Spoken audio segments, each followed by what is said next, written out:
नमस्कार मंडळी, मी किशोरीज किचन मराठीमध्ये तुम्हा सर्वांचं खूप खूप स्वागत आहे।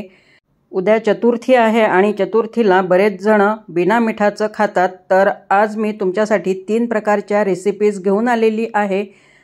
तर त्या तिन्ही रेसिपीमध्ये मी अजिबात मीठ वापरलेलं नाही आहे। तर सर्वात पहिली रेसिपी आहे मखाण्याची खीर। तर त्यासाठी मी 6 ते 7 काजू घेतलेले आहेत आणि 25 ते 30 मखाणे घेतले आहेत। दोन्ही भाजून घ्यायचे आहेत छान। त्यानंतर मग मिक्सरच्या पॉटमध्ये घालून काजू आणि मखाणे अगदी बारीक करून घ्यायचे आहेत। तर छान अशी बारीक पूड तयार झालेली आहे। मखाना आणि काजूची पावडर तयार झालेली आहे, बघू शकता। तर एकदम फाईन अशी पावडर तयार करून घ्यायची आहे। ही पावडर मी आता एका प्लेटमध्ये काढून घेते आणि गॅसवर मी दूध तापायला ठेवलेलं आहे। तर अर्धा लिटर मी दूध घेतलेलं आहे। दुधाला उकळी आल्यानंतर मग त्यामध्ये ही बारीक करून घेतलेली काजू आणि मखाण्याची पावडर घालून घ्यायची आहे आणि 2 ते 3 मिनिटं अगदी मंद आचेवर छान अशी शिजवून घ्यायची आहे। तर काजू आणि मखाणे आपण ऑलरेडी भाजलेले आहेत, त्यामुळे दुधामध्ये पटकनच शिजले जातात आणि अगदी 2 ते 3 मिनिटांमध्ये ही खीर तयार होते। तर छान असे शिजल्या गेलेले आहेत। त्यानंतर आता मी इथे साखर घालत आहे। तर पाव वाटी साखर घेतलेली आहे, पाव कप जे मेजरिंग कप असते तर त्याच्यानुसार पाव कप साखर घातली आहे आणि पुन्हा मी दुधाला उकळी आणून घेतली। तर बघू शकता छान दाटसर अशी ही मखाण्याची खीर तयार झालेली आहे। मखाण्यामध्ये भरपूर प्रमाणात फायबर असते आणि ही खीर खाल्ल्यानंतर मग तुम्हाला भूकसुद्धा लागत नाही, बराच वेळ पोट भरल्यासारखं वाटते। त्यामुळे उपवासाला ही खीर नक्कीच करून बघा। त्यामध्ये मी आता थोडी वेलची पावडर घातलेली आहे। आता एका बाउलमध्ये मी काढून घेत आहे आणि त्यानंतर मग त्यावर काही ड्रायफ्रूट्स घालत आहे आणि हे काही भाजून घेतलेले मखाणेसुद्धा घातलेले आहेत, कारण मखाण्याची खीर आहे आणि भाजलेले आहेत मखाणे हे। आणि खीर गरम असल्यामुळे त्यामध्ये पटकन भिजले जातात मखाणे। तर मखाणे घालून घेतले, थोडे वरून ड्रायफ्रूट्स घालून घेतलेले आहेत। तर आपली ही आजची मखाण्याची खीर तयार झालेली आहे। आता आपण बघणार आहोत साबुदाण्याची खीर। तर साबुदाण्याची खीरसुद्धा उपवासाला चालते आणि ह्यामध्ये मी अजिबात मीठ वापरलेलं नाही आहे आणि खूप टेस्टी अशी ही खीर तयार होते। तर इथे मी बारीक साबुदाणा घेतलेला आहे आणि अर्धा तास हा साबुदाणा भिजवून घेतला होता। तर 1 ते 2 पाण्याने स्वच्छ धुवून घ्यायचा आणि अर्धा ते पाऊण तासामध्ये हा साबुदाणा भिजला जातो। इथे मी बारीक साबुदाणा वापरलेला आहे, तुम्ही जाड साबुदाणासुद्धा वापरू शकता। पण जाड साबुदाणा जर वापरायचा असेल तर 2 तास आधी भिजवून घ्यायचा। तो भिजलेला साबुदाणा मी पाण्यासहित एका गंजामध्ये काढून घेतला आहे आणि त्यामध्ये 1 कप दूध घातलेलं आहे। दूध घालणं ऑप्शनल आहे, जर तुम्ही दूध वापरत नसाल तर पाणीसुद्धा घातलं तरी चालेल। तर याला 4 ते 5 मिनिटांमध्ये छान अशी उकळी आलेली आहे आणि अगदी 5 मिनिटांमध्ये हा साबुदाणासुद्धा छान शिजलेला आहे, ट्रान्सपरंट झालेला आहे, म्हणजे हा साबुदाणा छान असा शिजलेला आहे। त्यामुळे अर्धा ते पाऊण तास साबुदाणा भिजत घालून ठेवायचा। आता साबुदाणा शिजलेला आहे, त्यामध्ये मी आता चवीनुसार साखर घातली आहे। तर मेजरिंग कपने पाव कप साखर घातली आहे यामध्ये मी आणि साखर विरघळेपर्यंत पुन्हा एकदा शिजवून घ्यायची आहे। अगदी 2 मिनिटांमध्ये ही साखर विरघळल्या जाते आणि अगदी दाटसर अशी ही साबुदाण्याची खीरसुद्धा तयार होत आहे। तर छान अशी ही उकळी आली आहे। त्यानंतर मी आता ह्यामध्ये वेलची पूड घातली आहे,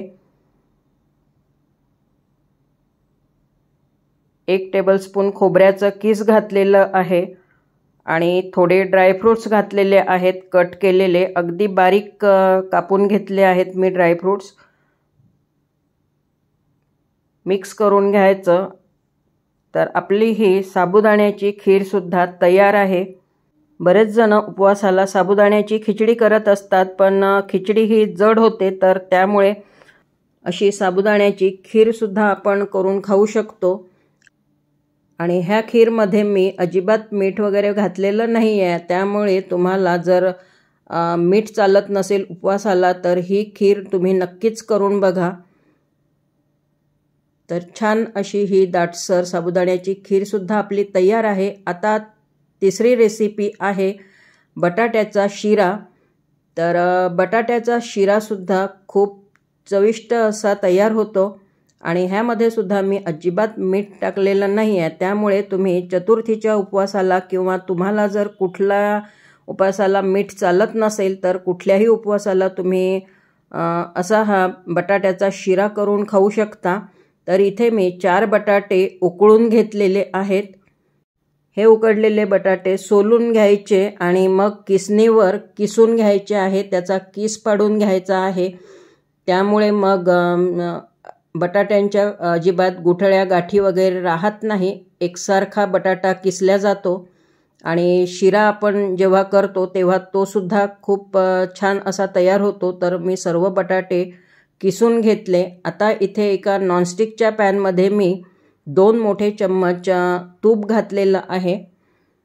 तर तूप वितळू द्यायचं आहे आणि तूप वितळल्यानंतर त्यामध्ये मग हा किसून घेतलेला बटाटा घालून घ्यायचा आणि अगदी मंद आचेवर हा परतायचा आहे। तर 5 ते 7 मिनिटं हा बटाट्याचा किस परतून घ्यायचा आहे। अशा प्रकारचा बटाट्याचा शिरा करताना अजिबात घाई करायची नाही आहे आणि अगदी मंद आचेवर छान असा परतायचा आहे। 5 ते 7 मिनिटांमध्ये छान परतल्या जातो आणि ह्याला तूप सुटेपर्यंत परतून घ्यायचा आहे।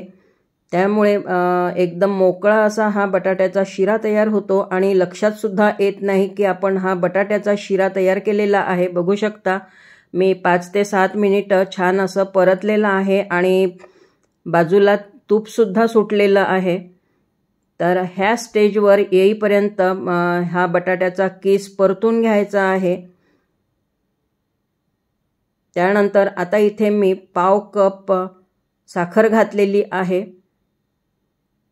आणि 10 ते 12 केशर काड्या घातलेल्या होत्या दुधामध्ये। तर केशर काड्या घातलेलं दूध सुद्धा ह्यामध्ये घालून घ्यायचं आहे। तर अगदी अर्धा वाटी दूध घेतलेलं होतं आणि त्यानंतर पुन्हा एकदा छान परतून घ्यायचं आहे। तर खूप चविष्ट असा हा बटाट्याचा शिरा तयार होतो। अशाच प्रकारचा तुम्ही रताळ्याचा सुद्धा शिरा तयार करू शकता आणि हा शिरा खाताना अजिबात लक्षात सुद्धा आलं नाही की हा बटाट्याचा शिरा आहे म्हणून, इतका चविष्ट बटाट्याचा शिरा तयार झालेला होता। आता आपला हा बटाट्याचा शिरा तयार आहे। त्यामध्ये मी वेलची पावडर घातलेली आहे आणि वरून थोडे ड्रायफ्रूट्स घातलेले आहेत। तर खूप चविष्ट असा हा बटाट्याचा शिरा तयार झालेला होता। तर तुम्हाला आजच्या ह्या बिना मिठाच्या तिन्ही रेसिपीज कशा वाटलेल्या आहेत तर मला कमेंटमध्ये सांगा आणि रेसिपीज जर आवडल्या असतील तर रेसिपीला लाईक करा, शेअर करा आणि चॅनलला अजूनपर्यंत तुम्ही सबस्क्राईब केलेलं नसेल तर प्लीज सबस्क्राईब करा आणि बाजूला जे बेल बटन आहे ते सुद्धा प्रेस करा, म्हणजे माझी कुठलीही नवीन रेसिपी अपलोड झाली की तुम्हाला सर्वात पहिले नोटिफिकेशन मिळेल आणि माझ्या रेसिपीज बघता येतील। चला तर मग पुन्हा भेटूयात अशा छानशा रेसिपींसोबत। तोपर्यंत मस्त खा, स्वस्थ रहा, धन्यवाद।